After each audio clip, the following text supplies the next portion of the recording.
Hello, everyone. Welcome back to Dropped Frames. We're joined by Mr. Troy Baker himself. What? Troy, welcome to the show. Look at this. See, like, man, I'm still labor. I'll still wrap my cables. I think it's hilarious. Those are union only. You only Yeah, touch those man. if they're union. Now, I hope. God damn it! Can I not have one conversation on the internet that doesn't have anything to do with the union, please? Oh my God, hot I button know it's a touchy topic. subject. My bad. Jeez, Somehow, I always get roped into that conversation, and I tell you what, I'm the only person that actively stayed out of it. I'm a fairly like I have my own political convictions and whatnot. I certainly have my beliefs, but I'm far more interested in knowing what other people's are than I am of convincing them of mine and why I'm right. So I very rarely will get in mired and entangled in a political debate, but somehow they just keep finding me. Well, They just keep dragging me back. So it's the non-answer that upsets them. They don't know whether to be upset with you or to put you yeah, on their we side. enemies. What are we? You got to be very distinct in the world of social media. You got to stand for something. Well, I mean, shit. I guess. Yeah. What are you guys talking about today? You guys, what were y'all? What's going on in your world besides subscribing to 3 YouTube channels? We're That's a secret, Troy. Don't tell me that. Well, yeah, just to completely steer the conversation away. What do you think of the results yesterday in the primaries? How was the? Oh my God! No, we're not a political Here we go. talk show. Jesus, I already got that this morning because I liked the tweet. We're not going to bring it on. This is what's funny. I find this interesting because people go, hey, don't politics and religion. I'm like, those are two fascinating topics. Why are you cutting yourself off at the knees? And I think that and Nolan and I with our channel have even talked about this. Like, boy, we got to be careful that we don't take a position. I'm like, right. Who wants to listen to something that nobody takes a position on? I think that it's the thing we have to do is have a position and discuss it. And the thing that I'm a huge you didn't think you thought you were just making a joke. No, Co's right now. He's like, I've made a living not making a position on something. What have I done? I'm sorry. I look politics. I'm a huge fan of the ancients and Greek philosophers. And if you look at what they're talking about, politics, too many people now are talking about politicians. No one's really talking about politics, because politics is reflective of people. So I believe in talking about politics. I believe in talking about what you believe, what you think is the best way for us to flee from dystopia and into the arms of utopia. But I don't give a shit about the backstory of 6 people that are running for a Democratic or Republican Party. I just don't care. That's not what interests me. I'm far more interested in what people think than what candidates think. Well, I'll leave it U.S. at that. politics is not for you then.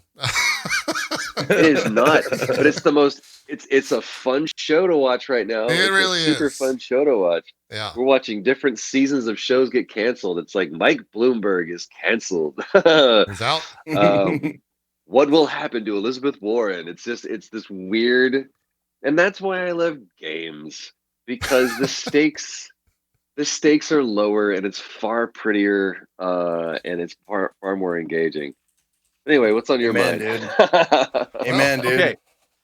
I hope now everyone watching from home can see what I meant earlier.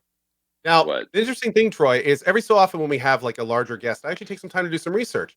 And one thing that was very interesting to learn about you is I was about 90% certain that you were like late 20s, early 30s. No, man. I'll be 44 in a month's time, yeah. Jeez. Okay, one more. How does this work? I don't know, dude. We're going to ask you what your skincare routine is. Really, the hard-hitting questions here. It's very strict, guys. It's a daily regimen. Okay. The blood of the innocent. So you're a vampire. Okay. All right. We got that out of the way.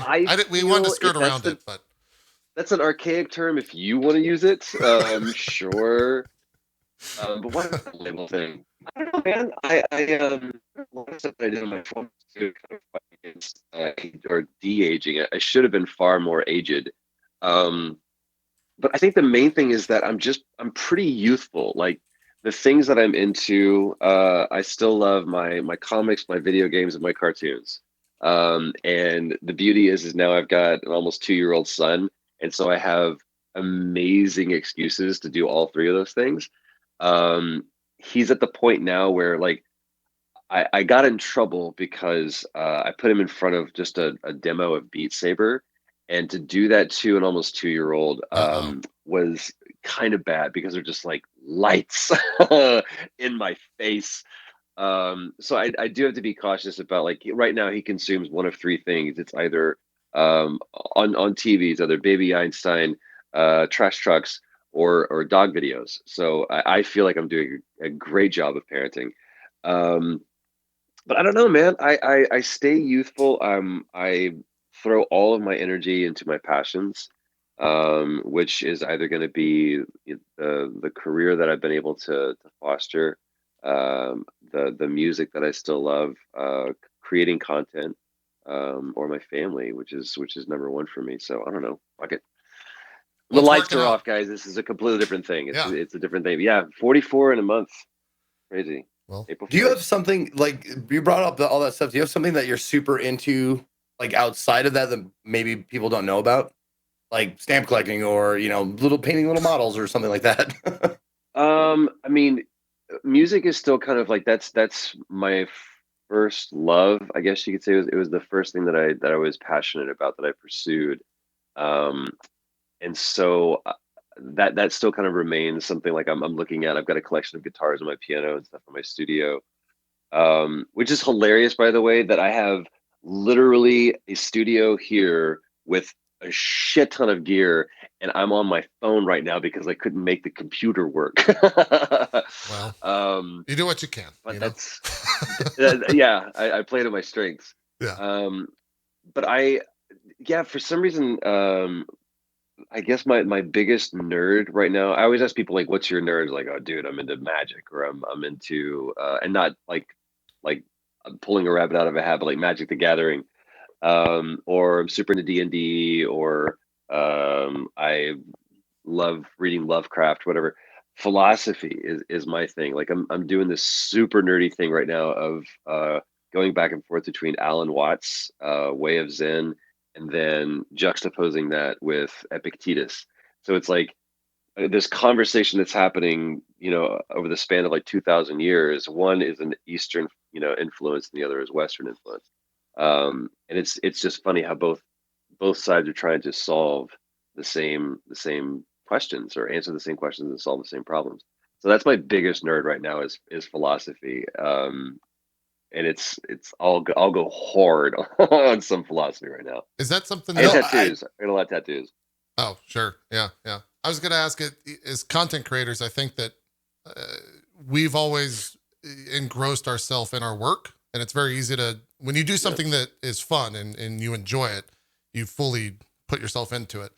Have you always found yourself trying to find something like on the outside that takes you out of that, even if just for a couple minutes a day, or do you fully put yourself in everything?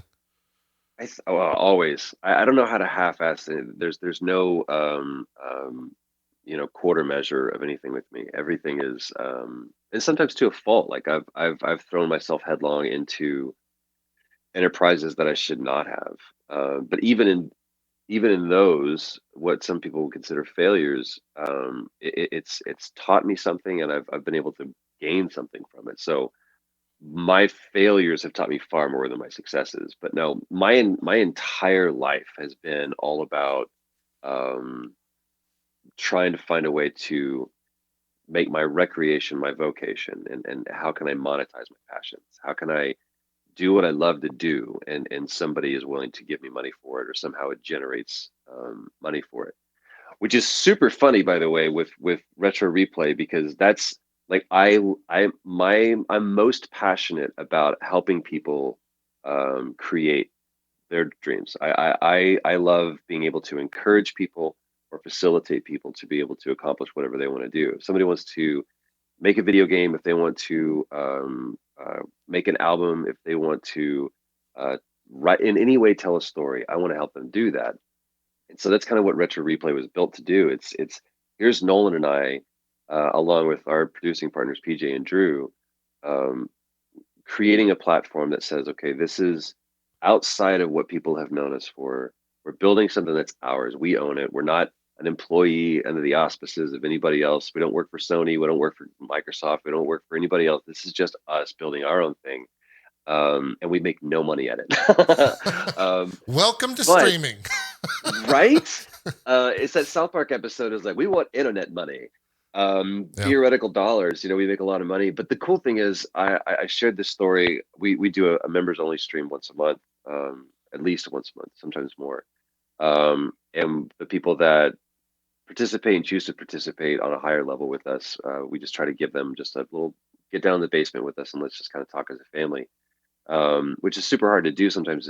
We have 255,000 subscribers now, and we're growing, which is great, but we can always just talk to the first 500 people that decided to partner with us. And so it's our founding 500. And so we'll get with those people and say, hey, we just want to let you know that you've been supporting us. We want to let you know where your money's going. And so we just kind of showed them around. And we're like, I walked on set the other day. We were doing, we try to shoot 2 episodes every shoot. And so I walked in and I look and we've got Paul Both and his intern, which is our sound guy. We have Stephanie Judge, who is our editor. We had PJ was up on a ladder fixing some lights. We had Drew that was running around getting the set ready. Nolan and I were doing stuff.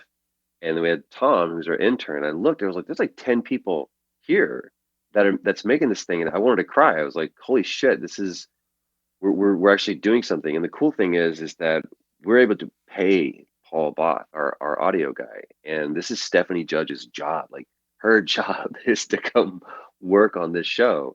And the next step is to put Drew Lewis, who's been with us from the very beginning, as a producing partner. He's an owner of this. We want to put him on the salary because he does all of this for free. So yeah, but at the end of the day, we're sitting on the couch making fart jokes and goofing on video games, and then getting into serious conversations about whatever's relevant. So that to me is that's worthy of time invested. It'll pay for itself eventually, but right now it's just something that it's a labor of love and is a passion that we've thrown ourselves into. Yeah. So real quick, Troy, I'm noticing that some folks may not be exposed or know what retro replay is. I'm sure you've should probably tell said this them 100 that. times, Yeah, but sure. why don't you tell, like, and how did it get started? How did this happen? They're just like, isn't this the guy from BioShock? That exact question was just asked in chat. I'm not kidding. Really, I do. It's a standard one. Everyone was like, "Do the I loved Joker Andrew laugh." Ryan. I love Andrew Ryan. Would you kindly? So so here's the deal. My buddy Nolan North and I, when we've known each other for a long time, but we started shooting Uncharted 4. We would just goof off together between takes and stuff, and it would create funny characters and crack up the crew and the cast and frustrate Neil Druckmann, our director, a lot. So we started like, I want to do something like, here we're 2 guys in our 40s, maybe we should start doing stuff on the internet. And we had Nolan to PJ manager Lewis about, it's like, how could he do something in the internet? We're going to do this on short movies. He had her studio and sat on the couch that I'm pretty sure he stole, like picked it up off of the street. And we're like, let's just play a game. And that was born out of the fact that no one had never played Uncharted, and or at that time I never played Uncharted. And I just found that mind blowing. It's like, you have to play. You have to understand why Uncharted 2 especially was this watershed moment, benchmark for the industry. But in order to understand why it's great, we have to go all the way back. So we sat down and it was like, here's an Atari, and let's play through it. So the first episode we ever did was an Atari 1600 game, Spider-Man. And we had no idea what the show was going to be. We knew that it was going to be incredibly difficult, and we could talk about what happened when that year when the game came out, and somehow we would get into conversation. And this unwritten rule was born in that first episode, where we don't get off the couch until we learn something about each other. And we're now 88 or 89 episodes in now, and we're still learning things about each other. And that's after driving down to Irvine, which is an hour and a half or 2 hour commute each way, in the car together. And there's a lot of times where I was like, "Oh my God, you're not gonna believe what happened this week." I'm like, "Shut up, shut up, save it for the show, save it for the show." So that when people are watching that, they're really getting just two friends that just are just it's why we play games. Is we're sitting here and I've had times where I'm playing Call of Duty or playing Overwatch or GTA or Red Dead or whatever, and I'll just be sitting there like, so yeah, anyway, man, I don't know what she was talking about. By the way, there's a guy camping out over there by the boulder. We just had this conversation when we're playing multiplayer. And I was like, that's what this is. This is the tangential conversations that exist when people sit down and play a game together. Yeah. And So that's what Retro Replay is. I've had some experience doing different cons and interviews and stuff like that, and I've had the opportunity to interview like people like Nolan North and Jen Hale and Laura Bailey and Kevin Conroy. Lots of big names in the voice acting industry. Huge names, bro.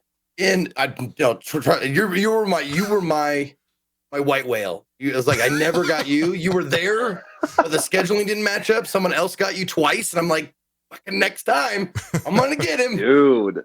I can't believe but it seems like in the voice acting community, more so than a lot of other ones, like everybody's like super close and friends. Like everybody knows each other. Everybody's super friendly with each other, and it's just like, have you noticed that? Because you've dipped your toe in a lot of different like artists, like industries, like music and all that kind of stuff. But the VA people, like, would you say there's a market difference? Yeah, I think there's a reason why you keep seeing the same people cast in games, and continue to work, and it's just because it takes a very unique it's like Liam Neeson. I have a very unique set of skills. But it's true. It's hard. There's people that I know that are incredible actors because you look at them on screen, you're like, damn, man, they can give you eyes, and they're just their presence on camera is really all they need to do. Um, but then you get them, just if you had to distill their performance down to them and a mic and an animator, translating that performance, a lot of it gets lost.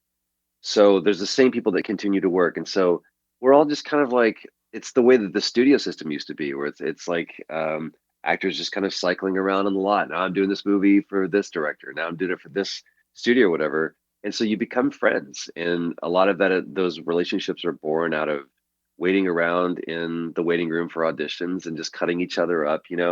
Because like Roger Craig Smith is a perfect example. I met Roger Craig Smith. I knew of him before I met him because we were always coming down to it's either him or me. And not like just like, oh, I went out for that. It's like, so they went with somebody else. I'm like, I'm gonna take one guess. It went to Roger. They're like, yeah, how'd you know? Like, because it always goes like, and so it became this joke of like we would text each other and be like, I didn't hear back about that thing. It's like, yeah, man, I got it. Or he would text me and go, I didn't hear about that thing. I was like, yeah, I got it. It was like, all right, Kings to you. So we there's this confidence of like what we do because we're passionate about it. We love what we do, and we've continued to work. So it's like, good for you, man. You got that gig. That's great.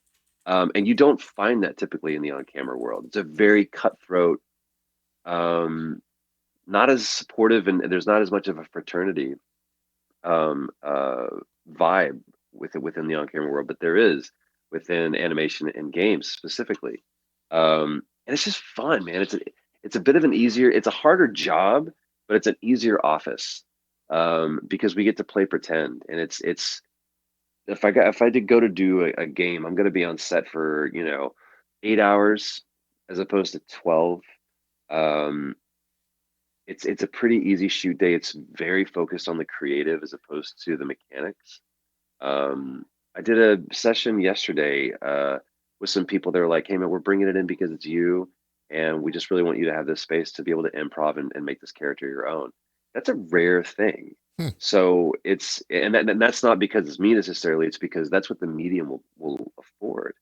Um, it's more of a partner collaborative effort, not only with your creatives and your directors and your writers and your producers, but also with your cast. So yeah, we're a very supportive community, and that's why you continue to see the same people working over and over again. I know when you first started out and voice acting in the world of voice acting. You did some radio ads in Dallas. I tried to find these. Yeah. What were they for? Oh my I could God. not find them. You have Dude, hidden them there was a well, lot or of they are lost to time. no. There's lost to time, man. They live on an ADAT machine somewhere in some buried studio, I'm sure. But there's a lot of Sunday. You know, I did a lot of. There was one guy that owned like 6 car dealerships. It was funny because he would like compete with himself because he owned like a Chevy, a Ford, a Dodge. It was like this very dude, but he liked what I did. I worked for him well, and I was probably cheaper than the competition. And so he just threw a shit ton of work at me and was willing for me to not only make a fool of myself, but the best compliment that I ever got was, "Hey, sorry, we had to go with this other guy for our Mercedes, whatever, dealership or whatever he had." He's like, "We just needed somebody older." I was like, "That's cool. That's me too." And he didn't even know that I was also doing his it was either Lexus or Mercedes dealership. He was like, "What?" And it gave me a chance to like, can I sound different enough? Can I be the young hip urban dude for this brand? And can I be like the older sophisticated guy for this brand? And so it's really how I started doing character work. It was doing car spots. I had no desire to be a the professional car dealership VO guy, but somebody gave me an opportunity to learn some skills that would be transcendent and unilaterally apply to what I wanted to do, and I ran with it. And it was able to like I was able to eat and put a roof over my head for a while. And when I moved out to LA, I just had this doesn't work for everybody, and this is not the path. This is just the thing for me. I When my feet touched ground in Los Angeles, I've decided that I'm going to wake up every morning and put all of my effort into this career, this job. And I could either wake up and I could get a side job, or I could choose to put that same effort, time, and energy into this. And since I moved to Los Angeles, I never had to have a second job. Um, there were really, really rough times. There were, hey, I'm going to write a check for this pizza, and somehow I'm going to go find the money before it hits my bank. Hey, I've got 75 cents. What can I get at Taco Bell? There were lean times. But I still woke up every day. And Dave Weckl, who's a phenomenal drummer, and if most professional drummers or studio cats, they'll keep a VHS or VCR tape player because of Dave Weckl's Back to Basics video. Because Dave Weckl for a year woke up every day 9 to 5 Monday through Friday, took a 1 hour lunch break, and treated drums like his job. And he is to this day the preeminent person that you think of when it comes to rudiments and just a professional drummer. And that's kind of the mentality that I wanted to take with this. Is like, this is what I'm going to do. I'm going to throw myself into it, and it may not yield back to me now, but it will. Yeah, yeah. There's clearly the right decision. Always, Yeah, yeah. There's always a question that I like to ask anybody who is successful in a field that they've gained some fortune, fame, whatever you want to call it, success. But I want to know, in your career, was there someone who said something to you that stayed with you, maybe caused like a paradigm shift in your life that you went, oh, it really changed how I think? Yeah, every day. And I'm not giving that as a glib response. You said that, in my mind immediately just started flipping through the Rolodex of people that I've been fortunate enough for them to pour into me. The ones that come into mind immediately, and it sounds like a name drop, but it's just kind of like the starting point of this. Lou Diamond Phillips. I remember my first. I I started, like you said, I started doing car commercials, and then I met a guy who I started doing anime, and then a buddy of mine in the music let me do this video game called Brothers in Arms, and then all of a sudden they wanted to do a national commercial with me. I was like, I don't know how to do that. He's like, here's an agent, and so just it's just like there was, again, it was tripping backwards into this. And so my agent was like, do you want to go down to Houston, which is about a 5 hour drive, to go audition for this pilot? I'm like, yeah, I guess. And I just told this story the other day to a friend. Um, I drove down to Austin 5 hours. I barely had enough gas to get back, and I walked into this casting session, and the character was a truck driver. Um, Never would a scene take place in a truck, nor would it really ever matter that he was a truck driver. Just some writer put down, fuck it, I don't know, he's a truck driver. But I walked into that room and I see this. All everybody in the room is like, sure, they all look like truck drivers. This one guy had overalls and a dirty wife beater, and I knew what he had done is in the parking lot he had rubbed his hands on his tires and then put it all over his face and his hair. So he walked in looking like a grease monkey, I guess. And so I'm like, oh my god! And I look like this. I look like not a truck driver. And we're all waiting in this like office space, and this woman comes barreling out of the door, and she's holding up this like packaged food, and she's like, God damn it, Diane, I told them no mayo or whatever. She's yelling. She's like, nah, I'm not gonna have lunch. Who's next? And I went, she goes, fine, get in here. She goes in her office, sit down, and she's like, okay, turns on the camera. She's like, whenever you're ready. She's looking all around. I said, and she goes, I said, whenever you're. She looks at me and she realized I've already started the scene. And I'm just like, I'm just dogging her because the scene was about this creepy dude who was, I knew it's a Scooby Doo typical thing, it's like, I know the person who did this, but what are you going to do for me, Copper? That kind of thing. The plot pusher, not a big character or whatever. But I was like, I got one shot at this. And if I drove 10 hours round trip, I better get this role. And so I go through the scene and she goes, can you stay for the producers? I was like, yeah. She goes, good. Do exactly what you did with do exactly what you did with me. Don't change anything. I was like, okay. And I booked the gig. So I ended up 2 weeks later on set with Lou Diamond Phillips and a whole bunch of other people for a pilot that never was going to go. And Lou took a liking to me. He took me under his wing and he was like, what have you done? I was like, this is literally my first job. She's like, oh shit. And I said, let me ask you a question, man. At what point do you start? And he goes, stop. It's my dog disagreeing with me. He goes, because what I hear you saying is that you think at some point in your career you will have earned the right to do whatever you're thinking about doing, and you never will. You will never arrive. But if you believe in something, then you should ask for it from the jump. But you better be judicious with what you ask for. I was like, oh. So that's a principle that I've always applied to. I've never been like, well, one day I will have enough credits, I will have enough prestige, I'll have enough cachet to be able to ask for this. Typically, if it's something that I'm asking for that's an accoutrement, like a trailer or a whatever, that's not anything that I need, and that's me being pretentious. But if it's something that the character requires for the scene, you better ask for that on your very first job, first line, first scene. So that's something that stuck with me.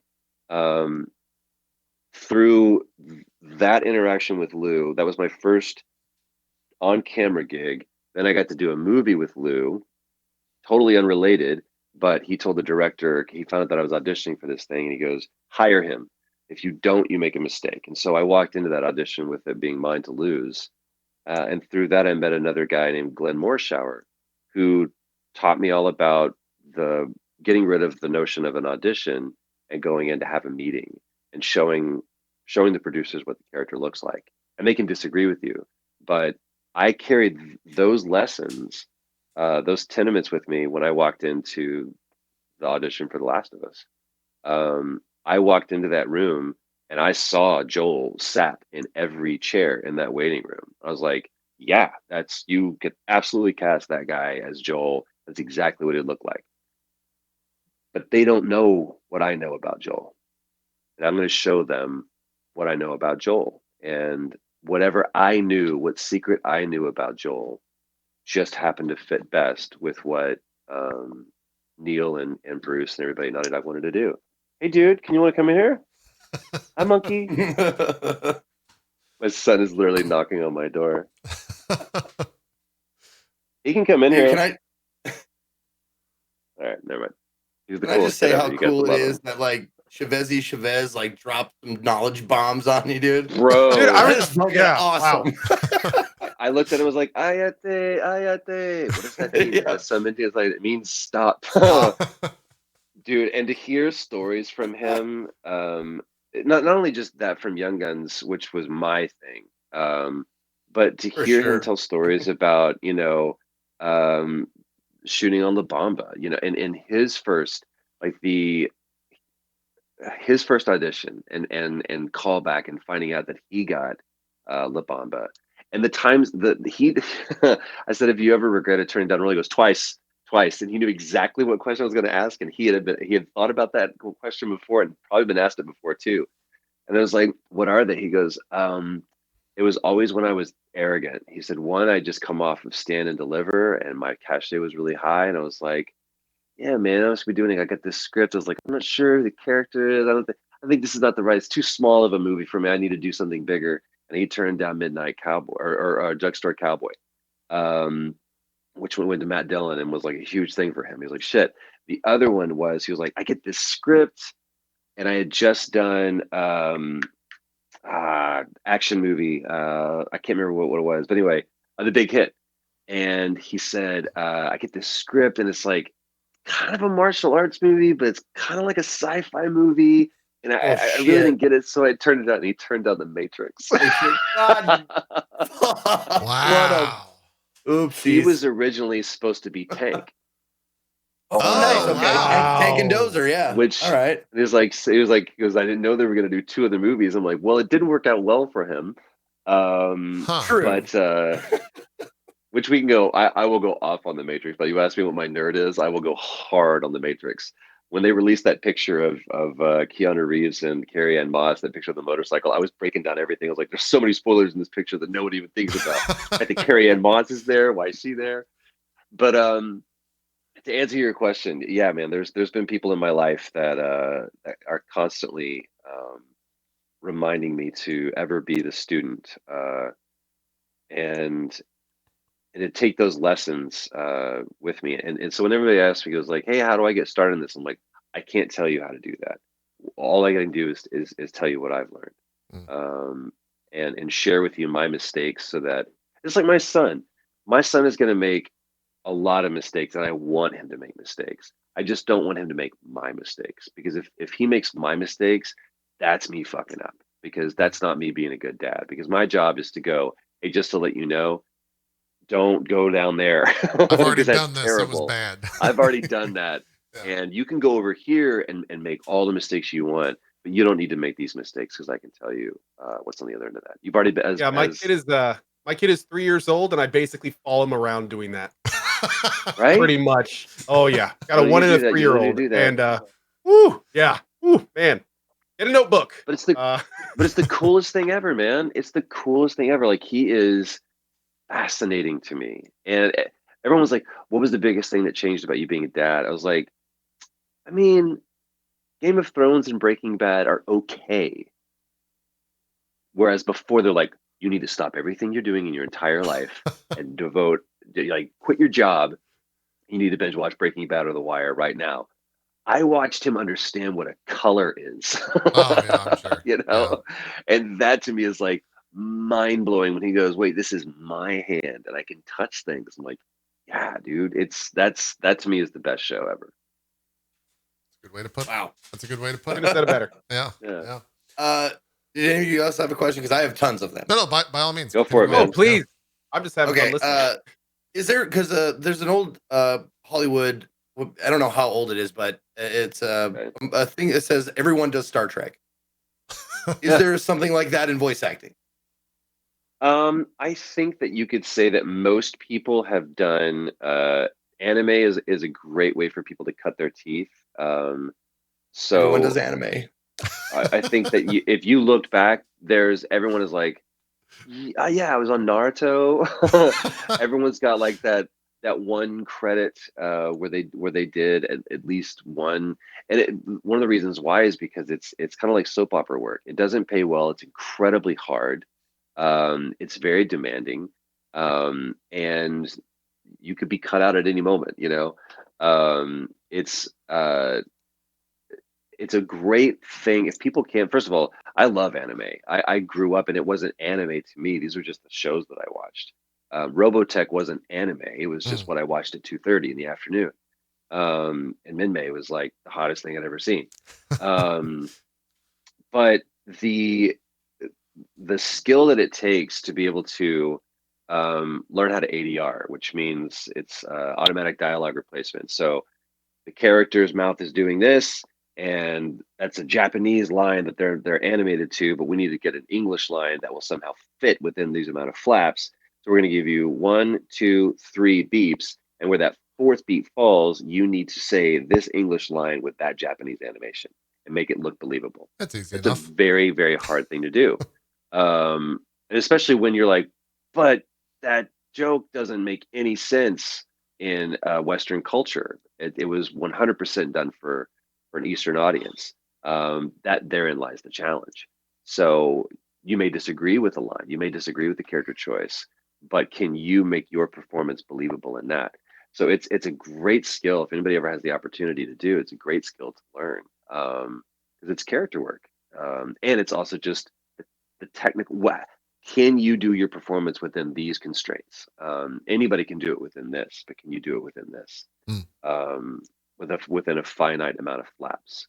So that's most of the people that you see continuing to work could trace their lineage back to like, yeah, I mean, look at Yuri Lowenthal is a great example of that. Johnny Youngbosch, Laura Bailey is a great example of too. She's probably done more anime than anybody. Chris Sabat. These people have just consistently done anime. Um, So yeah, I think that maybe Star Trek anime is the Star Trek of the VO world. And everyone has done. I remember the first time that speaking of Yuri Lowenthal, I texted him. This was like I'd been in LA maybe 2 years, and I texted him. I was like, dude. And Yuri took me under his wing when I got here too. He was a very kind, very gracious person, um, and he taught me a lot as well. But I texted him. And I was like, dude. I think I made it. I just walked out of a national McDonald's commercial. And he was like, great. That's great. I was like, I'm not saying I'm going to go buy a house right now, but maybe I should start looking. He goes, ask you a question. Um, did you see the words for limited time only? And I went, yeah, why? He goes, yeah, that's only going to play for like maybe 2 weeks. And residuals don't kick in until after 13 weeks. So I got paid for a national McDonald's commercial $230. Nice. So everybody has had that disappointment of like, this is it. I think this is the thing that's going to make me a millionaire. And they're like, oh no, dude, you're going to get like $1.85 off of that. So what's funny is Good you Lord. sound like most streamers the first day they get their sub button. That's Like, true. oh, I Yeah. did it. This is it. The money's This just is gonna it. rain down on me. And it's like, no, this is actually where the work begins. This is where you actually have to, like, you got your foot in the door. Yeah. Now it's time to start working. That's where your mom subscribes to you for free with her Amazon Prime. That's it. That's like, hey mom, I saw your membership just last on your Patreon. Yeah, exactly. What comparing like obviously you've done anime work and you've obviously done video game work. What are the fandoms if you could compare the two? Are those the same fandom or are they completely different beasts? Look, if you were to draw a Venn diagram between like animated like the animated shows that I've done and video games, you're gonna find a lot of cross pollination for sure. I would say that most people who game watch those shows, but not everyone who watches the shows plays. And there's some people that are like super, super diehard. Uh, and especially with the anime stuff, that's like super diehard audience. But for the most part, I think that people have been. What I love, honestly, is when people go, "I had no idea that was you." I'm like, "Great." The same guy, the same thing as the guy who had the Mercedes dealership. It's like if I can disappear behind that role, that's me doing my job. Right. If you didn't know that it was me, because if you're always like, "All right, yep, I heard it. That's you." I knew immediately that was you. I'm like, ah, shit. Because then you're fighting to not see, oh, that's Troy Baker in that role. And what I really want you to see is I just want you to see that role, just that character. Right. Yeah. That makes a lot of sense. Zeke, continue, please. I know you prepared well. Yeah, no, I've got a means. couple of them. Oh, I'm kind of curious, like, what is the biggest pitfall new voice actors fall into? Like, they're just getting started. They got their first couple of gigs. Sure. Yeah. I would say the biggest pitfall, great word, because it evokes the imagery of crocodiles, snakes, and spiders. And a guy I used that word on purpose. I was hoping you would get that. The biggest pitfall is that it's all about the voice. That they have to have a cool voice or look at the voices I can do. I remember the agent that I currently have was the first agent that I met with and did not sign with. They did not sign me. I walked in and laid out my homemade demo reel that I thought was perfect. He plays it, stops it halfway through. He goes, "You can do character voices. I don't understand. What's unique about you?" He goes, "Like, you can do old guys. I have old guys. You can do this. I've got those people. Who are you? I don't hear your voice anywhere." And by and large, most of the times when I've been cast, they just want me because I can sound like whoever, but they already have that person, or that person's already been out, and they're wanting to find something unique, and there's nothing more unique than me, you, because there's no other one like you. And I think that most people think that it has to be like, I can do a great Meatwad, or I do a great Bart Simpson. It's like, great, there's already Nancy Cartwright, and she's doing really, really well and has been for the last 30 years. Yeah, she's doing okay. We don't, all right. She's okay. We don't need another one of those. We don't need another Bill Farmer. We don't need another or Frank Welker or D. Bradley Baker or Fred Tatasciore or Steve Bloom. We need the next you. And when people have built so much of their skill or shtick off of an affectation, it's like, listen to this crazy voice I can do. I'm like, great, we actually don't have that. We want to just hear you. Or what if it's not a big monster? What if it's look at BoJack Horseman or Rick and Morty, where you have these fantastical creatures with very average, just normal voices. That to me is the trend, where we just want average, normal you. We don't want this big affectation, no big accents, just you. And what that really means is they need to be able to act, because at the end of the day, right, it's super, super hard. And this is about acting. It's not about, you can just cut out the voice. It's just acting. Acting is acting, whether you're in front of a camera, on a stage, or in front of a mic. The same rules apply. So I think that's the biggest pitfall that people fall into, is that they forget the acting part and they focus on the voice. I think video games more, I mean, I guess almost all industries when it comes to entertainment, technology drives a lot of what is being made and how it's made and all that. We're going to talk about ray tracing? No, not at all, unless you want to. Where do you see, like, what's the next tech jump for the world of voice acting and acting in video games? Motion capture kind AI. of was the past thing. Is it AI? Is that where we're headed? Yeah, for sure. I think for me, as Austin Wintry is a dear friend of mine, a brilliant composer. He did Journey, Banner Saga, Assassin's Creed, Pathless. I mean, he just did John Wick Hex. He's a brilliant, not only composer, he's a brilliant game maker, and he and I are venturing out and beginning to develop our own IPs within the game space. And we're privy to a lot of conversations with people that I consider to be paragons of the industry.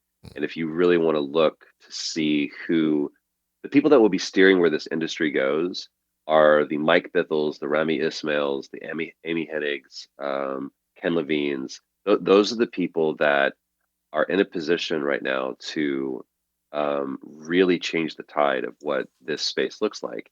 And what excites me is emergent narrative.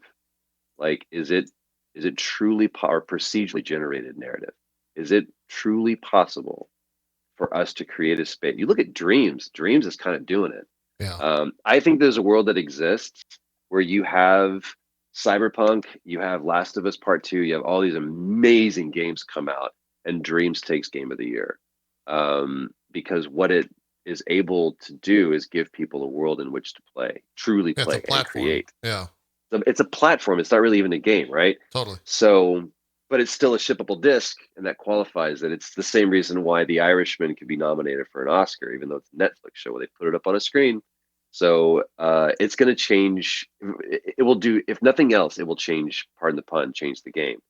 But I believe what people truly want is the reason why we play games is because we want to live in a heightened reality that allows me to do things that I can't do here.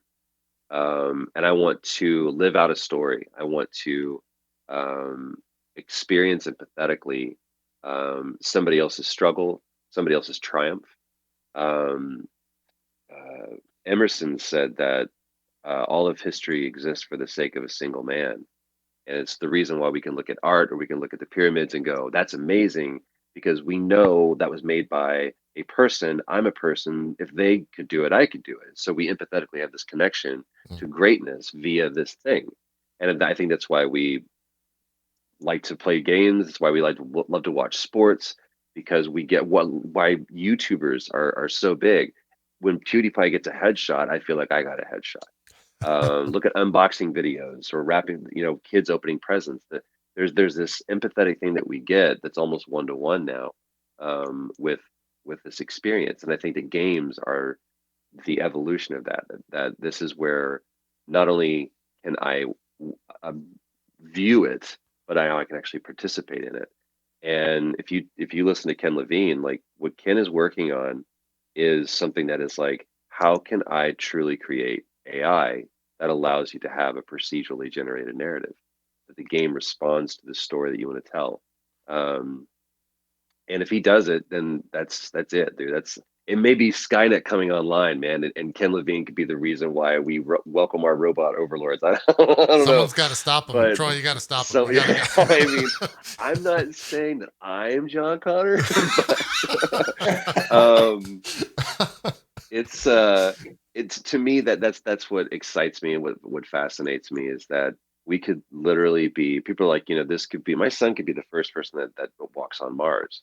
But he could also be the person that laughs at VR being the 8-track, or even the CD. It's more like, no, man, this was when we could create a space that was truly emergent and allowed us to tell stories that we never could tell before. My buddy, I heard my son crying. If you need to go check on him, by all means, do you? Give me 2 seconds. I want to make sure he's good. Hold on 2 seconds. Sure, I'll mute your mic. I just want to let him do whatever he needs to. He's fucking Troy Brady. Dude, I'm sitting here struggling not to go like, hey, remember when you were Booker? That was awesome. Stupid. Yeah, that's true. That's true. We'll take. We've only got about probably 11 or 10 minutes left with Troy. But if you do have any questions in chat, spam them. We might grab a couple just to throw at them real quick. That might. Good luck. Yeah, that's good luck, I guess, is kind of how we'll go with that. I think we might do like final questions around this point. That might be a good thing when he sits back. So Zeke, if you want to, I know you have a lot. So get that one. And I have one final question that I want to ask him, and it's a joke. So okay, be prepared. It might fall dead on its face. Okay, gotcha. All right, unmuted your mic. You're good to go. Cool. It probably will fall flat on your face. Oh yeah, of course. He's got the AirPods. He's mobile. He's mobile. You got. I'll get it out of the way now. Ready? The funniest thing just happened, by the way, guys. I go in there, and he's ready for his nap, and he goes down, and I was like, I'm watching him, just kind of pat him on his back, and he's like in the middle of his prayer. He goes, "Goodbye, Daddy." Uh-oh. I was like, I understand. He's like, I got mama right now. I'm having a cry. It's me. I'm working through my issues. Goodbye. All right. please tell this amazing joke. Yeah, Like, we set this Oh, up, so God, this is now it's great. I all love done. that we've It's got all it built perfect. up. I'm so excited for you. Amaze Zeke, me. please. I've been playing Persona 4 Golden. I went back and I'm playing that again. I know And where this is going. I just want to know, can you tell me if this is true about you? Oh, how I hate girls. Do Are you saying I like dudes? Come on. I'm at the plate. I'm waiting for it. No, there's so many like sound biteable moments in that game. I I picked out several of them and they're just so suggestive. I just wanted to do one and I feel better You're now. good? Please, Okay. somebody else ask You me know a what's question great? so I can So calm we- Do you down. remember doing that line, by the way, at all? Or is that just like some line that happened that No, man. This was Persona taught me a lot. Like you walk in it and it's a gig, and I knew the Persona franchise, but I mean, it was not. When we walked in to do Persona 3, I walk in, they're like, "Here's this character. It's you. He's a badass." I was like, "Okay, cool, fine, standard stuff." And then they showed me the shadow version of Kanji, and I was like, "Well, this will be fun." And they're like, "Uh, yeah, don't make fun of it." And I went, okay, it's written pretty like look at the have you seen the character art? Like this is gonna be they're like, yeah, we really don't want to make fun of this. We don't want to be mocking about it, so be very careful. And I went, oh, Huh. okay. And we had this big long conversation about it. It was like, look, we believe that everybody has their shadow version of themselves, and we really think that this could begin a conversation about people that are struggling with their sexual identity. And so we want it to be a persona game, we want it to be fun, but we're really just trying to juxtapose this character with this tough biker dude, badass, with this very extreme femme version of himself. And I've had more people that, and they never explicitly say that what his sexual identity is. They leave that 100% to the player's imagination or their volition. So I've had more people that have come up to me and said, "Hey, that game really helped me understand who I am," and just I was wrestling with a lot of things, and this is Persona is a way that I was able to get through that and have that conversation. I was like, "Dude, this is why we play. It's not just a game. It's like it's the same reason why." Why anybody wants to play Dark Souls, I don't know, because it's just a brutal game. But it's like if I can get through that, then I can get through traffic. If I can get through that, then I can get through losing my job or my girlfriend breaking up with me. The reason why we play is because like I said, we have this catharsis and this empathetic journey with these characters that allow us to learn something about ourselves through their trials and tribulations. And if you finish the game, then you beat it. And that shows that you can beat something, that you can win, that you can be victorious, that you can play Shadow of the Colossus and bring that motherfucker down. That's why we play. And for me, that's something that no film, show, book, anything can compete with. So Personas, yeah, man, that was a really good lesson for me to learn to not just take the piss on a character, but understand that this character in this game could really influence someone's life in a very real way. Yeah. Dude, Awesome. and you're not kidding, man. Like you'll be playing that, like, and you'll be talking to like this weird looking hollowed out bear thing. And then like you'll get to this part of the story where it's like, oh, It's super poignant. shit, you're gonna drop some poignant shit on me. Like, holy crap! Yeah. Like I had to stop, like goofing around and be like, that was actually really like something we should pay attention to because that's so it's so truthful and so honest. It's great. Yeah. Persona is persistently the one that people bring up, and it's a PS2 game. It was one of the last PS2 games ever made. And they bring it up to me and they're like, "Hey, this really meant a lot to me. Would you please sign this?" I'm like, with pride, man, absolutely, I would. Yeah, cool. Co, any final questions, comments? Well, actually, just one. So it's been really cool, and I apologize for the camera quality here. It's been really cool kind of seeing you branch out into this new medium with retro replay. And I was just kind of wondering, have you thought about any other mediums to explore? since it looks like you've been having so much fun with Retro Replay? Huh.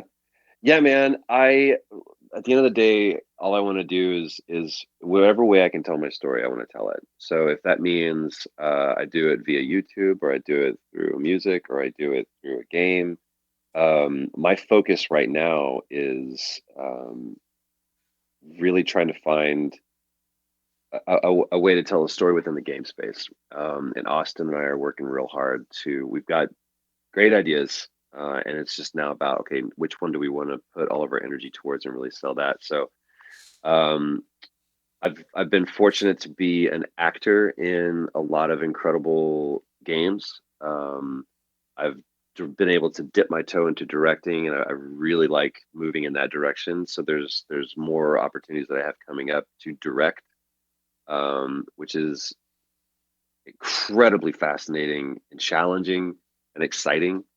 And then being able to go, here's a game that I made, is kind of like where I see everything kind of moving. But with the channel specifically, all I want to do is just, I want to dream and throw it out there and see if people like it and see if it resonates with someone. If it doesn't, it's like, cool, I'm going to be on to the next thing. We're constantly pitching new shows and new ideas.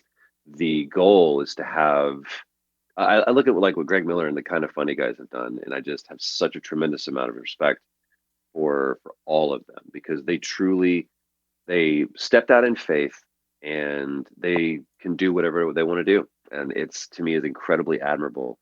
So our goal would be to be very similar to that, where it's, we want to have multiple shows every day. So if people have found a lot of joy and a lot of community within watching us, whether it be Thursday for Retro Replay, Tuesday for The Last of Us, or Monday for Uncharted, my goal is to give them something that's 7 days a week. And it's not just me and Nolan. I believe in bringing people on and letting this be a platform for them to tell their story too. So if I'm able to help people tell their stories, and that's my legacy, that's what I want to do. So, real quick follow up. Everything Sure. you just said, how, as somebody who has a kid around the same age, Yeah. how do you see that stuff playing in with your kid? Is this the kind of thing where you want to include him in this whole process, or let him find his voice and then just kind of cultivate that? For sure. My wife and I have a strong philosophy that we lead by following. And Traveler's going to show us where he wants to go. And it's our responsibility as parents. I'm fine with him being risky. I just don't want him to be dangerous. And so, like right now, kid's got a hell of a throwing arm. Like he's a righty, and he can throw, and he's got like great precision. He's not even 2 years old yet. It would be the biggest cosmic irony for my son to be an athlete, because daddy had no skills. But if he wants to go into sports, great. Let's follow him into that, and set him up for success as much as we can. I don't care if he loves music. So if he wants to be a musician, great. He's always fascinated when I start playing instruments. But there's nothing that I feel like he has to do or that I want him to do. I just want him to be him. I just want him to be uniquely wholly him. I don't need another me. It's the same thing that I would say to actors. There's nothing that's more unique than you. So I just want him to be him. So I don't know how that plays into it. He will always be a part of my story. And I tell stories about him all the time on our show, but whether he's actually a part of that, that's up to him. Cool. Very cool. I brought a clip just like Zeke. This comes from a friend of the show and someone who recently played Last of Us, I think last year sometime. We're not sure if you've seen this clip. I want to make sure that you see this clip. It blew up on Twitch last year, and it's probably one of the biggest clips from the past year. So it might actually kill your internet, because I noticed when I played video, it kind of messed with your phone a little bit. But I'm just going to show this to you. Hopefully it plays through, and we'll get your live reaction to it. I think we're safe. Oh my god, even just the movement of the horse. Joel! Shit. Joel! Here. Oh, get up. You gotta tell me what to do. Come on. You gotta get up. Also spoilers. Joel! It's been 7 years. It's true. We can.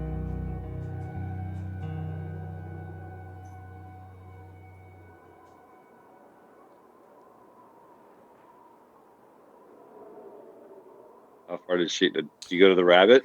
Yeah. Yep. Wait for it.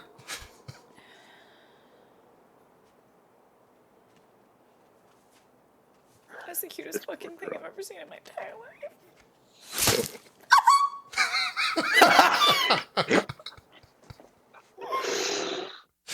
It's still so Oh good. man. It's still so good. Well, just wait. Oh Just God. wait. That poor girl. Don't say that. Oh. Don't say that, Troy. Well, it's The Last of Us, man. I mean, if we did bunnies, you know, there's the whole thing about the dogs, which is going to be interesting for people. Yeah. Neil has said, whereas the first game focused on love, this one focuses on hate.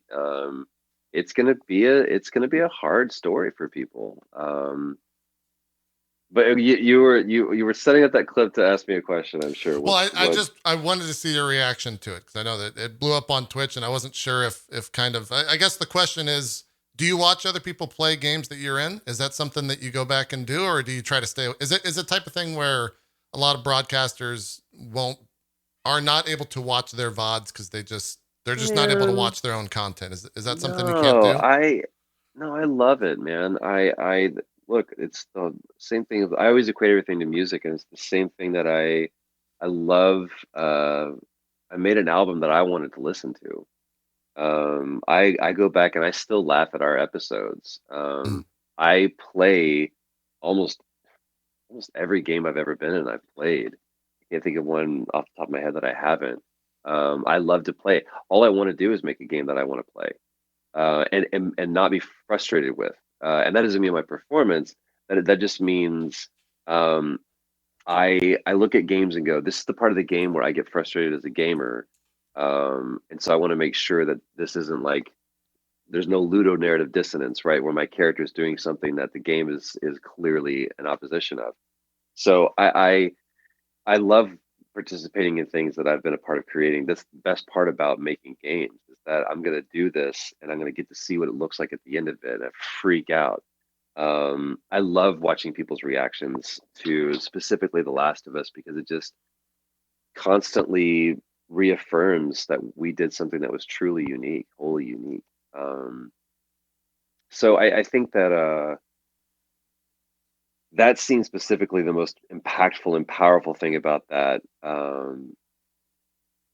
is when it goes to out of the cinematic space and goes back into gameplay, and you push forward on the stick, and now you're controlling Ellie, because you start off as Sarah, Right. then you go to Joel, and now you're Ellie again. So you see how that circle is kind of coming back around, and it's a very impactful moment. It was paced perfectly.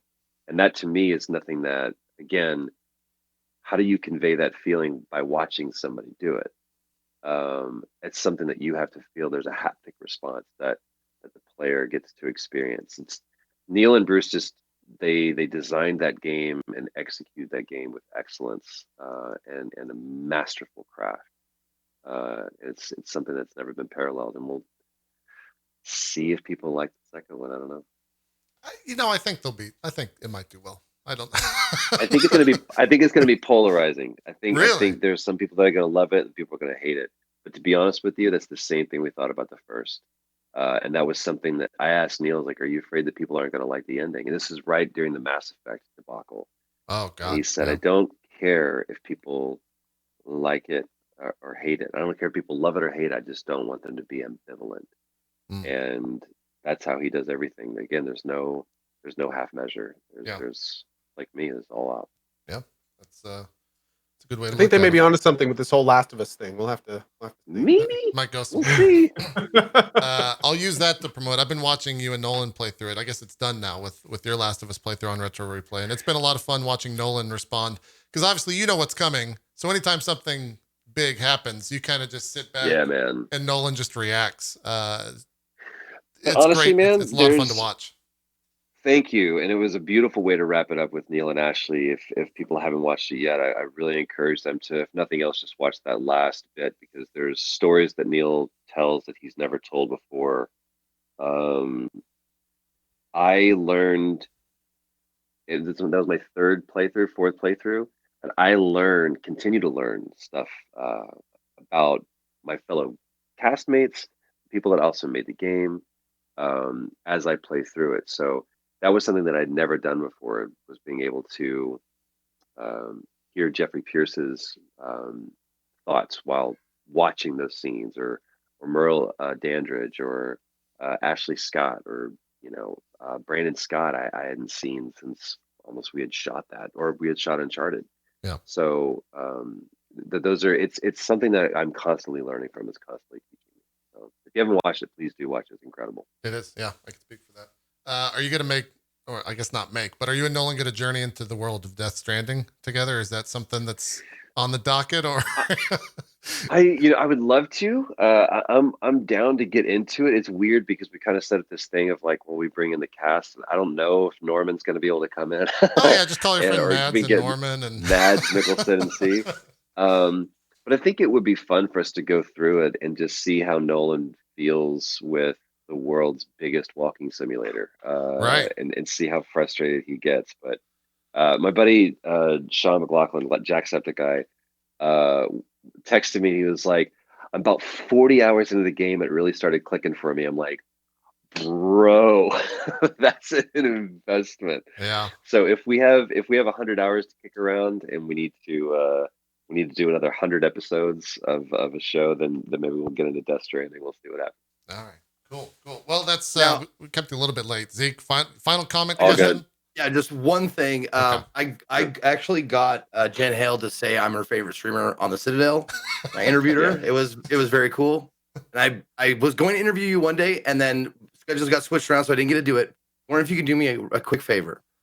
If I say, Troy, are you afraid of God? Can you say, no, Zeke, but I'm afraid of you? You set me up perfectly. I would have done it anyway. Okay. No, Zeke, but I am afraid of you. Okay. Okay. That's All it. right, I just got He chills. made Here we his go. day. Here we go. He's good. Troy, hold on. Shh. Troy, are you afraid of God? No, Zeke, but I am afraid of you. I just got chills. I think I got to go to the bathroom. Ooh, please go do that, and don't do that on camera. That'll be the end of your And that's streaming career. probably his new sub alert for the next like 3 to 5 years. Yeah. Yeah. It's gonna. No, I'm gonna put it by my bed and just like That's gonna sleep with it. Just keep hitting it. Now it's weird. Zeke's always Mission gonna push the accomplished. boundaries. That's how it goes. Yeah. That's how it goes. Yeah. Troy, why don't you do some shout outs for us? Tell people where they could check out Retro Replay and other things that you're doing, and I guess tell people about the small old game you got coming out, Last of Us, and the Marvel Avengers, and all these small projects you're working on. Yeah, Last of Us will be out end of May. Avengers is going to be coming out in September. Definitely, please check us out. RetroReplay, youtube.com/Retro Replay. You've got little links up there for Twitters and the Instagram. Thank you guys for having me on this. Thank you for allowing me to tell my story. I want to encourage you guys to do the same. So thank you so much for having me. Awesome stuff. Thanks so much for coming on. Thank you. That's it. We're good. I think we'll do some shout outs, but Troy, if you need to bounce, it'll take your last frame. So usually what we do when people close out is you just make a stupid face or whatever you want. That's what we've always done. And it's going to probably end up looking something like this. Beautiful. Perfect. Beautiful. That's All pretty right. perfect. All right. We got 6 minutes. I'm good. Are you guys good? We're good, man. Okay. We're All good. right. I gotta go Nothing's gonna clean my top that, drawers, I man. think. Yeah. Yeah. All right. Zeke, do some shout outs for us. Yeah, okay. Yeah. Good luck. By Tab Z. I could stream the Toy Baker. Come find the dead. Streaming tomorrow. That's all. All right. Okay. Some shout outs. Yeah. Big thanks to JP and Zeke, especially Troy Baker. That was amazing. I'm Low FPS Co. It's nice to see you. I don't know if I'll be on tomorrow. We'll have Rimworld and all sorts of fun stuff coming up later. So thank you guys for watching. Hope you had fun. And again, a big thanks to Troy. That was pretty incredible. Yeah, that was fun. Yeah. A lot of fun. That's one of those things where you shoot your shot and you got a response, and he ended up on the show. So I'm glad that, I think maybe a viewer said, like, you should ask Troy to be honest. Like, there's no fuck. And then he responded. So it's awesome. Yeah. Shout out to Troy for coming on. I'll be streaming Super after cool of this. him to come on. Oh yeah, totally. Oh, what? Okay. I'm just fixing this now while we're on this scene, because I always forget it. Nope. There it is. It's gone. Yeah, beautiful. My OCD is fixed. I'll be streaming after this. Probably going to be finishing up the Division, I guess. Division 2 DLC. Probably doing some more of that tomorrow. I might try to fit in an Ori 1 playthrough over the weekend in anticipation of Ori 2 coming out next week. Nioh 2 next week as well. All the games are coming out, and then I got to figure out what I'm doing for Path of Exile. We didn't really talk too much about kind of our plans moving forward, but next week is when games are out. It's when they come back with a vengeance. So we'll be talking about all that and more. And we'll be streaming all those and more. So that's that. Co, you're off tomorrow. You might do a little bit of, what'd you say, Wasteland? Yeah, maybe a little RimWorld in the morning. RimWorld. But Okay. Yeah. Hopefully my internet will be up by then. How? Yeah, if it works with you. Zeke, you're doing Persona tomorrow. Is that what you said? Probably, yeah. Okay. Yeah. Cool. All right. Well, that's that. Thanks everyone so much for watching. And once again, thanks to Troy Baker for coming on. We'll see you next week on Drop Frames, 1 p.m. Eastern. Have a good one. Bye-bye.